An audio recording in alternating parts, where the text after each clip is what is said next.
আল্লাহর কাছে ক্ষমা চাও, দুনিয়াটা কিছুই না রে যুবক। ওই কবরে যাওয়ার পরে গুনাহগারের কবরের দুই পার্শ্বের মাটির চাপ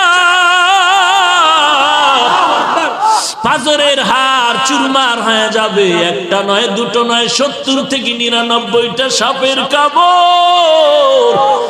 কবরের ভিতরে জাহান্নামের আগুন। এরে বান্দা, এখনো কি আল্লাহর রাস্তায় ফিরে আসবি না? আল্লাহ দেখায় দেয় দুনিয়ার বিল্ডিং এর আগুনে কত যুবকের লাশ, আর চিৎকারের আওয়াজ, বাঁচাও বাঁচাও। একটু চিন্তা করে দেখ, যখন আগুন লাগছিল শরীরের মধ্যে তখন ওদের কেমন লাগছিল, অবস্থাটা কেমন হয়েছিল। ওরা যখন আগুনের মধ্যে সবাই জানালা দিয়া হাত দিয়া কয়, কে আছো, আমাদের বাঁচাও। আমাদের ডানে আগুন, বামে আগুন, চতুর্দিকে আগুন।